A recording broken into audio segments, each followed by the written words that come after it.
மாணவர்கள் எவரும் போதைக்கு அடிமையாகாதீர்கள். அடிமையானவர்கள் மீண்டதாக சரித்திரமில்லை. எனவே உங்களையும் சமூகத்தையும் பாதுகாத்துக் கொள்ளுங்கள். உங்கள் நலன் கருதி கல்வி டிவி. இன்றைய வகுப்பிலே நாங்கள் தமிழ் இலக்கியமும் தமிழும் என்ற அந்த பாடப்பிறப்பிலே, அது 9ஆம் ஆண்டு 9 தரம் 9 நிற்கின்றோம். அதில் நாங்கள் முதலாவது பாடம் நாங்கள் பார்த்தனாங்க இனியனவற்றை காண்போம் அல்ல இனியனவற்றை பேசுவோம் என்ற வகையிலே நாங்கள் சென்ற வகுப்பிலே பார்த்தோம். அதனுடைய தொடர்ச்சியாக இங்கே பெயர் சொல் 2 என்ற விடயத்தை நாங்கள் இப்பொழுது பார்க்கின்றோம். இந்த பெயர் சொற்கள் எப்படி அமைகின்றன என்ற விடயம் இங்கே பார்க்கப்படுகின்றது. அதாவது மொழி அமைப்பிலே எப்படி அமைகின்றது என்று பார்க்கின்றோமானால் ஆக்கப்பெயர், இதில் முதலாவது சொல்லப்படுறது ஆக்கப்பெயர் என்று சொல்கிறது. அடுத்தது என்ன ஆக்கப்பெயர்கள்? சும்மா சாதாரணமாக பொருளிடங்காலம் சினைகுணம் தொழில் என்று நாங்கள் பொருட்பெயர், இடப்பெயர், காலப்பெயர், சினைப்பெயர், குணப்பெயர், தொழிற்பெயர் என்று மாறு வகையாக பிரித்தோம். இப்போ அடுத்ததாக நாங்கள் பார்க்கிறது இந்த பெயர் சொற்களிலே ஆக்கப்பெயர் என்று இருக்கு. அது என்ன ஆக்கப்பெயர்? தொழிலாளி. தொழிலாளி என்றது தொழில் சக ஆளி தொழிலாளி, தொழிலை செய்பவன் தொழிலாளி, அது ஒரு ஆக்கம் தொழிலாளி. நோயாளி, நோயை உடையவன் நோயாளி, நோயால பாதிக்கப்பட்டவன் நோயாளி. விருந்தாளி, விருந்துக்கு வந்திருப்பவர், விருந்துண்ண வந்திருப்பவர் விருந்தாளி, அல்ல வீட்டுக்கு வந்திருக்கின்றவர்கள் விருந்தாளி என்று சொல்லுகிறோம். ஆகவே இப்படியான குறிப்பிட்ட சொற்கள் முறையே தொழில், நோய், விருந்து முதலிய பெயர் சொற்களும் ஆளி என்ற விகுதி சேர்ந்து உருவாக்கப்பட்ட சொற்கள். ஆளி என்ற விகுதி சேர்ந்து உருவாக்கப்பட்ட அதான் தொழிலாளி, நோயாளி, விருந்தாளி. இதுபோல பயில், கான், நீள் முதலான வினை சொற்களுடன் சி என்ற விகுதிகள் சேர்ந்து பயிற்சி, காட்சி, நீட்சி முதலிய சொற்களை உருவாக்கி கொள்ளலாம். என்ன பயிற்சி, பயில் என்றதோட பயிற்சி, காட்சி கான் என்பதோட சி, நீட்சி நீள் என்பதோட சி. அப்போ இப்படி உருவாக்கப்பட்டவை இவ்வாறு வருவயத்தை நாங்கள் இவ்வாறான அந்த ஆக்கப்பெயர்களாக சொல்லுகிறோம். இவ்வாறு பெயர் அல்லது வினையுடன் வீதென்று உருவாக்கப்படும் சொல் ஆக்கப்பெயர் என்று சொல்லும். வினைச்சொல்லோடு அல்லது பெயர்ச்சொல்லோடு சேரும். இங்கே பயிற்சி, காட்சி, நீட்சி என்றது அங்கே வினை சொற்களாக வருகின்றன. இங்கே தொழில், நோய், விருந்து என்பது பெயர் சொற்களாக வருகிறது. இப்படியாக ஆக்கப்படுவது ஆக்கப்பெயர் என்று சொல்லுவது. இது ஆக்கப்பெயர் சொற்கள். இதுக்கு சில பயிற்சிகளும் தந்திருக்கிறார்கள் பாருங்கள். பெயர் சொல்லுடன் சாலி, தனம், துவம், ஆளன் முதலான வீதிகளை இணைத்து ஆக்கப்பெயர்களை உருவாக்கி கொள்ள அது நீங்கள் செய்யலாம். சாலி, புத்திசாலி, புத்திசாலி வரும். என்ன கவித்துவம், கவித்துவம். ஆளன் என்ன கொள்கையாளன், கொள்கையாளன். இப்படியான சொல்லலாம். வினைச்சொற்களுடைய இப்படி சி, கை, வை போன்ற வீதிகளை இணைத்தும் ஆக்கப்பெயர்களை உருவாக்கி கொள்ளலாம். என்ன காட்சி, என்ன கொள்கை, கை, வை இப்படியெல்லாம் கணக்கு வச்சு. அப்ப இப்படி ஆக்கப்பெயர்கள் ஆக்கப்படுகின்றன. அடுத்ததாக கூட்டுப்பெயர். கூட்டுப்பெயர் என்று சொல்லுங்கள். அதாவது 2க்கு மேற்பட்ட சொல். பாடசாலை, பல்கலைக்கழகம், ஒலிபரப்பு கூட்டுத்தாபனம். அவை நாங்கள் முந்தைய பெயர் சொற்களில் சொல்லப்பட்டவற்றை நாங்கள் இப்போ பகுதி பகுதியாக பிரிக்கிறோம். மேற்குறிப்பிட்ட சொற்கள் 2 அல்லது பல சொற்கள் இணைத்து உருவாக்கப்பட்ட பெயர் சொற்கள் ஆகும். 2 அல்லது பல சொற்கள் இணைந்து உருவாக்கப்பட்ட சொற்களாக காணப்படுகின்றன. 2 அல்லது 2க்கு மேற்பட்ட சொற்களை கொண்டு இச்சொல் ஒவ்வொன்றும் உருவாக்கப்பட்டிருந்தாலும் இது ஒரு சொல்லாகவே செயற்படுவதை காணலாம். நாங்கள் பயன்பாட்டில் பாடசாலை, பாடம் சகதாய், பாடசாலை, பல்கலைக்கழகம், பல்கலைக்கழகம், பல்கலைக்கழகம் 3 சொல். அதாவது தனிப்பெயர் போன்றே இச்சொற்கள் இயங்குகின்றன. இவ்வாறு உருவாக்கப்படும் பெயர் சொற்களை கூட்டுப்பெயர் எனப்படும். அதாவது பெயர் சொல்லுடன் புரிதரு பெயர் சொல்லை இணைத்து அல்லது இணைச்சொல்லுடன் புரிதரு பெயர் சொல்லை இணைத்து உருவாக்கப்படும் சொல் கூட்டுப்பெயர் என்று சொல்லப்படும். இது சொல்றது கூட்டுப்பெயர் என்று சொல்லலாம். பாருங்க, அப்படியான உதாரணங்கள் சில தரப்பட்டிருக்கு பாருங்க. பெயர் பெயர் புகை சக வண்டி புகை வண்டி, வான் சகோலி வானலி, வானம் சகவில் வானவில். வினையும் பெயர் எறி சக கணை எறிகணை, சுடு சக கலன் சுடுகலன், எழுது சக கோல் எழுதுகோல். இப்படி உருவாக்கப்படுது. பெயரும் பெயரும் இணைந்து உருவாகும் கூட்டுப்பெயர் சொற்கள் 5 தருக. இதை நீங்கள் பயிற்சியாக செய்து பார்க்கலாம். இனி நாங்கள் இதுவரையும் பார்த்தது பெயர் சொற்களில் 2வது வகை ஆக்கப்பெயர் கூட்டுப்பெயர் என்பதில் இதில் வந்திருக்கின்றன. ஆக்கப்பெயர் எவ்வாறு ஆக்கப்படுவது? தொழில் சகாளி தொழிலாளி என்றும், அதே கூட்டுப்பெயர் என்ற பல்கலைக்கழகம், இது ஒரு கூட்டுப்பெயர். அப்போ இப்படி நீங்கள் சொற்களை ஆக்கிக்கொள்ளக்கூடியது. இவை தான் நாங்கள் இப்போ பேச்சொற்களில் 2வது வகையாக நாங்கள் இதை பார்க்கிறோம். இனி பந்தி எழுதுறது.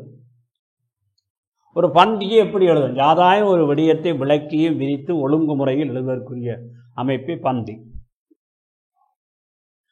சில விடயங்களை நாங்கள் பந்தியாக விரித்து எழுதுகிறோம், அதுதான் பந்தி. கட்டுரையின் பகுதிகளாக பந்திகள் அமைகின்றன. ஒரு கட்டுரையுடைய பகுதிகளாகத்தான் பந்திகள் அமைகின்றன. கட்டுரையுடைய பகுதிகள் தான். கட்டுரை எழுத பயிலுவதற்கு முதற்படி பந்திகளை எழுத பயில்கிறோம். இந்த கட்டுரை எழுதுவதற்கு முதல் நாங்கள் பந்திகள் எழுத செய்வோம். பந்திகள் எழுதினால்தான் பிறகு கட்டுரையை எழுதலாம். பந்தி என்பது எடுத்துக்கொண்ட ஒரு விடயத்தை மட்டும் விரும்புவதாக அமையும். பெரும்பாலும் பந்தியின் முதல் வாக்கியம் அப்பந்தி கூறும் விடயம் என்ன என்பதை வாசகருக்கு தெரியப்படுத்துவதாகவும் இருக்கும். தொடர்ந்து வரும் வாக்கியங்கள் அவ்விடயத்தை விரித்து விளக்கும். பந்தியில் வாக்கியங்கள் ஒரு ஒழுங்குமுறையில் அமைந்திருந்தால் அவசியம். ஒரு ஒழுங்குமுறையில் அமையப்பட்டிருக்கவும். சில சந்தர்ப்பங்களிலே பந்தியிலே கூறும் விடயத்தை தொகுத்து குறிப்பிடும் வகையில் பிரதான கருத்தை கூறும் வாக்கியத்தை பந்தியின் இறுதியில் எழுதுவதும் உண்டு.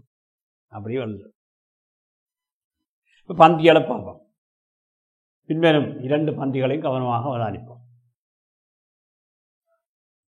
மாந்தரை ஒழுக்க நெறியில் நிறுத்துவதற்கு நாடகம் ஒரு சிறந்த கருவியாகும். நாடகம் ஒரு சிறந்த கருவியாகும் என்பது.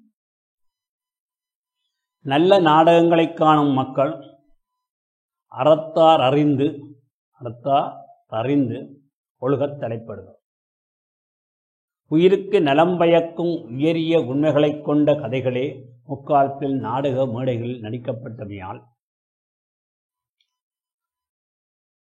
மக்கள் பெரும்பாலும் நன்மையில் நாட்டவன் தீமையில் அச்சமும் உடையவர்களாக வாழ்ந்தார். ஆனால் இக்காலத்தில் புன்னறிக்கப்பட்டோரை இன்புறுத்தி பொருள் கவரும் நோக்கமே பெரும்பாலும் நாடகசாலையை இயக்குகிறது. இதனாலேயே தற்காலத்தில் நாடகங்களை காண்பதும் தீதென்று தக்கோர் கருதுகின்றனர்.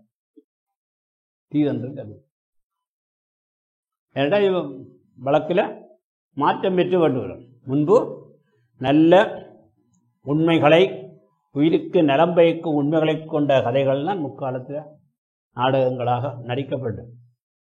முக்காலத்தில் அரிச்சந்திரன் கதை நாடகமாக நடிக்கப்பட்டது. அந்த அரிச்சந்திரன் கதையை பார்த்துத்தான் மகாத்மா காந்தியடிகள் அவர் மகாத்மாவாகினார். உண்மை பேசி பாருங்க, அந்த எவ்வளவு தாக்கத்தை அது ஏற்படுத்துகின்றது. அப்படி உண்மைகளை கூறுகின்ற ஒரு கதைகளை அக்காலத்தில் நாடகமாக ஆக்கினார். ஆனால் இன்றைக்கு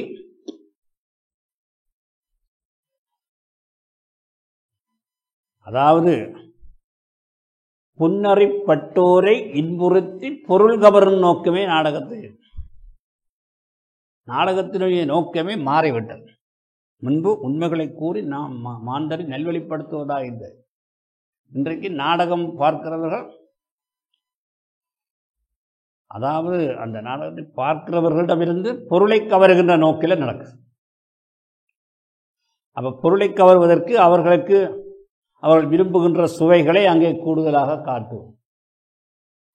அப்போ அந்த சுவைகளை காட்டிய உடனே இவர்கள் பெருந்தொகையான மக்கள் அவற்றை பார்ப்பார். இப்போ அந்த சீரியல் நாடகங்கள் அப்படித்தான், டிவியில் போடுற சீரியல் நாடகங்கள்.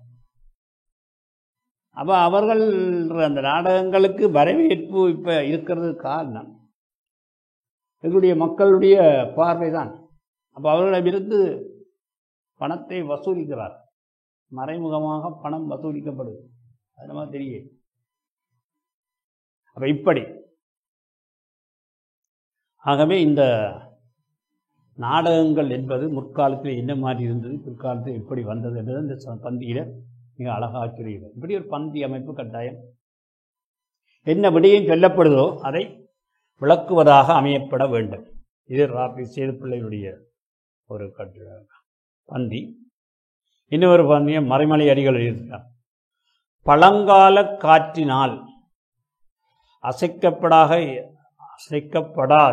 எத்தனையோ மரமும் உறுதியாய் நிற்பதில்லை. பழங்கால காற்றினால் அசைக்கப்படாத எத்தகைய மரமும்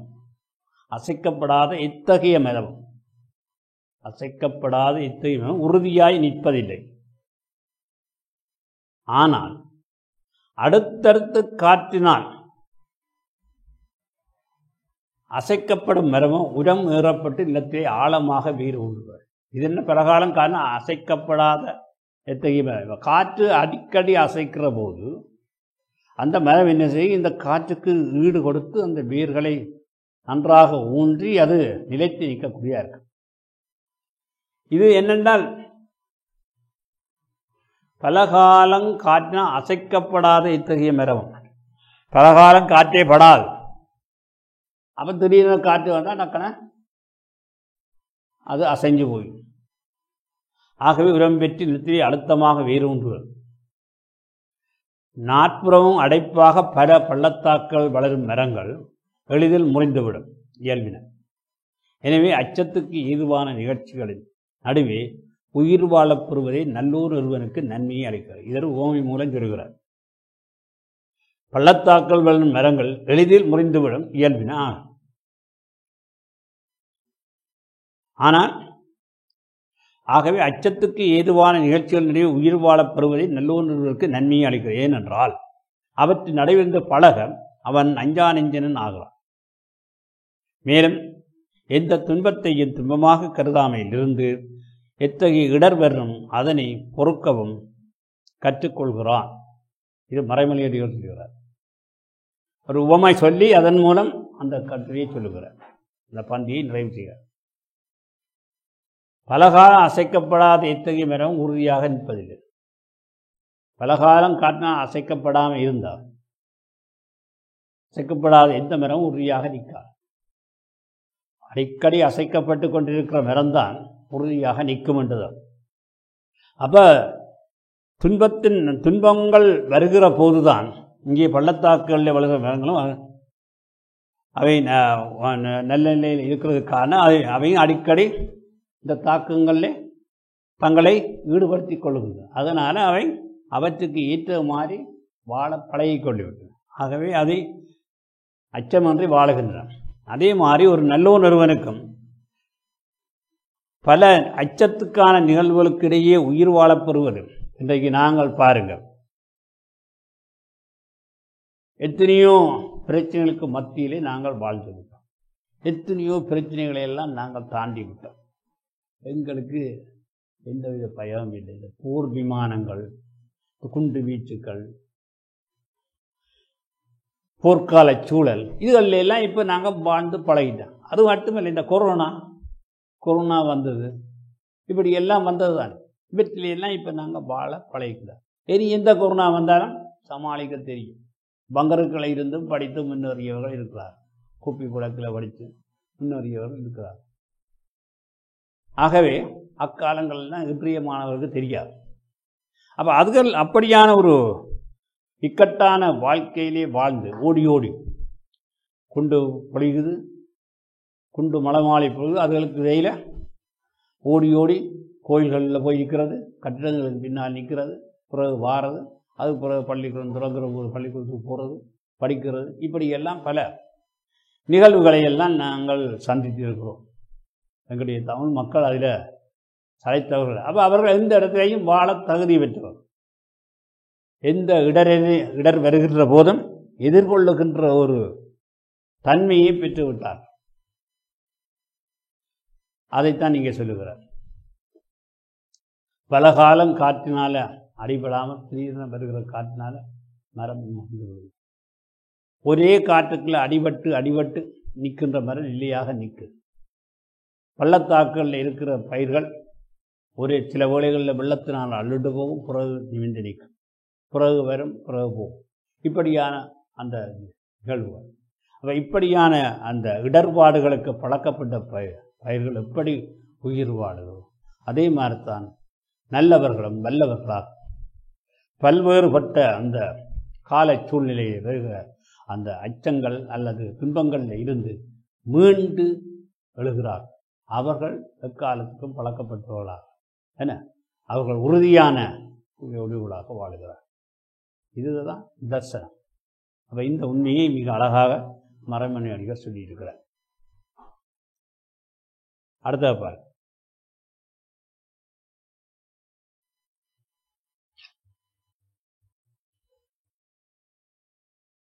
இங்க முதலாவது பந்தியில் பிரதான விடயத்தை முதல் கூறிவிட்டு பின்னர் விவரிக்கும் முறையை, இரண்டாவது முதலில் விவரித்து பின்னர் இறுதியிலே பிரதான விடயத்தை கூறும் முறையும் அவதானிக்கப்படும்.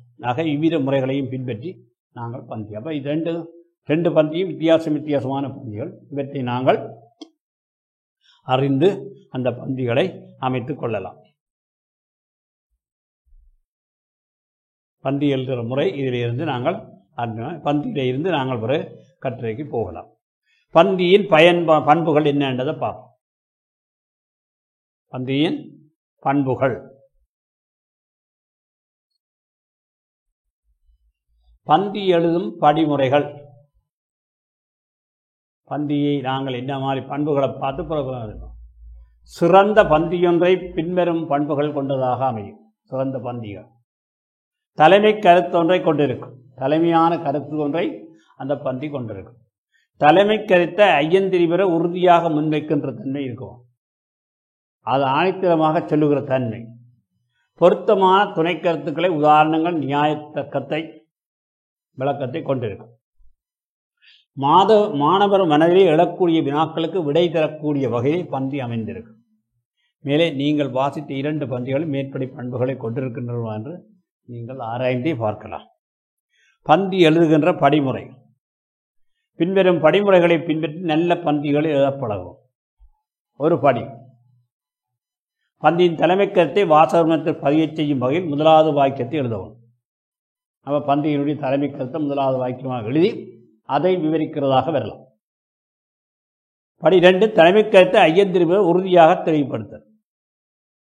அது நாங்கள் உறுதி அதில் இருக்கவும். மற்றது வாசிப்பவர் மனதில் எழக்கூடிய வினாக்களை ஊகித்து அவற்றுக்கு விடை தரக்கூடிய வகையிலே பந்தியை எழுதல். பந்தியை வாசித்து திருத்தி மீள எழுதல். இந்த படிமுறைகளை நீங்கள் மனதில் கொண்டு எழுதினா அந்த பந்தி ஒழுங்காக அமையும் என்று சொல்லப்படுது. பந்தியை விரித்து வளர்ப்பதற்கான வழிகள் என்று சொல்லப்படுவார். எடுத்துக்கொண்ட தலைப்புக்கு நோக்கத்துக்கு ஏற்றவாறு பந்திகளை பல வழிகளிலே விரித்து வளர்க்கலாம். அவ்வழிகள் கீழே தரப்படும். விவரங்களை தந்து விவரித்தல், ஒற்றுமை வேற்றுமைகளை காட்டி விவரித்தல், அடுத்த உதாரணங்கள் காட்டி விவரித்தல், நிகழ்ச்சிகளை விவரித்து விவரித்தல், நியாயங்கூறி விவரித்தல், விளக்கங்கூறி விரித்தல், காரண காரியங்களை கூறி விரித்தல். இப்படி ஏதாவது ஒன்றை செய்து நீங்கள் பந்தியை செய்யலாம். பந்தியிலே தவிர்க்க வேண்டியவை. பந்தி என்று எழுதும் போது பின்வரும் விடயங்களை தவிர்த்து அவசியம். எழுதிய விடயத்தையே மீண்டும் மீண்டும் எழுதுதல், அதை தவிர்க்கவும். குறுக்க எழுதிட்டு அதே அதோடு விட்டுருவோம். தேவைக்கு அதிகமாக எழுதுதல், தேவைக்கு அதிகமாக சில பேர் பக்கத்தை நிரப்புகிறார். எழுதிய விடயத்துக்கு முரணாக எழுதுகிறார். பிரதான கருத்துக்கு அவசியமற்ற பொருத்தமற்ற விடயங்கள் எழுதுகிறார். அவசியமான விடயங்களை தான் எழுதுவான், பொருத்தமற்றதை எழுதக்கூடாது. தேவையான அளவுக்கு விளக்கமின்றி எழுது, விளக்கமின்றியும் நிரூபித்து கொண்டு போகிறது. தெளிவற்ற விதத்திலே எழுது, தெளிவில்லாமல் சும்மா ஏதோ எழுதுகிறது. அப்படியானவற்றையெல்லாம் தவிர்த்து கொள்ளவான். ஒழுங்கற்று காணப்படும் வாய்க்குகள் பொருள் தரக்கூடிய பந்தியாக ஒழுங்குபடுத்த சொல்லி இங்கே சொல்லப்படும்.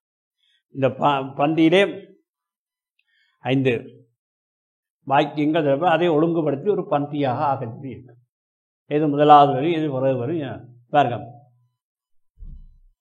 இந்த முதல் பாருங்க பந்திய.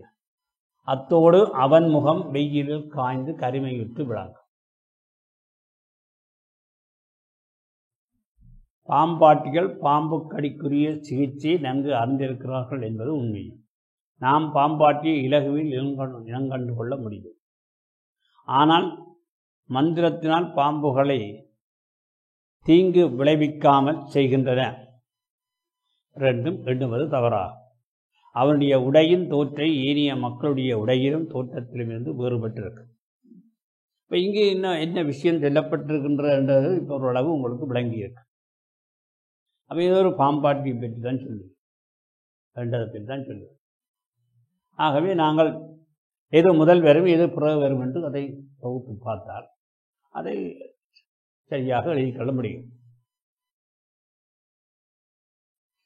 நாம் பாம்பாட்டிய இலவில் கண்டுகொள்ள முடியும்.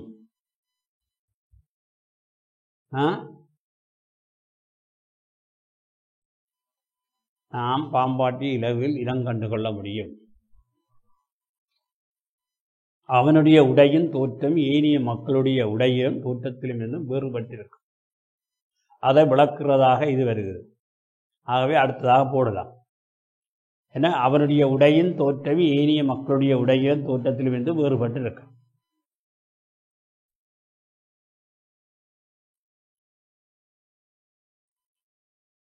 அத்தோடு அவன் முகம் வெயில் காய்ந்து கருமையுற்று விளக்கும்.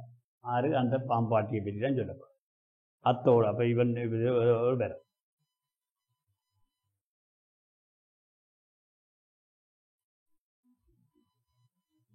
பாம்பாட்டிகள் பாம்பு கடிக்குரிய சிகிச்சை நன்கு அறிந்திருக்கின்றார்கள் என்பது உண்மைதான். பாம்பு கடிக்குரிய அந்த சிகிச்சையை அறிந்திருப்பார். ஆனால் மந்திரத்தினால் பாம்புகளை தீங்கு விளைவிக்காமல் செய்கின்ற என்று எண்ணுவதும் தவறாகும்.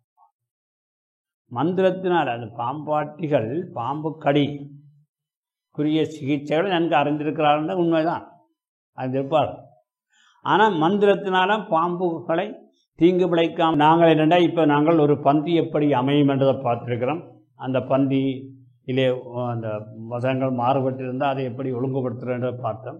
இப்போ பின்வரும் தலையங்களுக்கு பொருத்தமான 50 சொற்களை கொண்ட ஒவ்வொரு பந்திகள் எழுத சொல்லியிருக்கு. இதை நீங்கள் வகுப்பறையில் செய்து பார்க்கலாம். தாவரங்களின் முக்கியத்துவம் ஒரு சிறிய பந்தி. தொலைக்காட்சியின் பாதகங்கள். தாய்மொழி கற்றலில் அவசியம். வாசிப்பதனால் பூரணம் அடையலாம். விஞ்ஞான வளர்ச்சியின் நன்மைகள். இது நீங்கள் வகுப்பறையில் எழுதி அதை நீங்கள் பயன்படுத்தி கொள்ளக்கூடியதாக இருக்கும். இந்த வகையில் நாங்கள் இந்த பயிற்சியை நாங்கள் முடித்துக்கொண்டு அடுத்த பாடத்துக்கு போகலாம்னு நினைக்கிறேன்.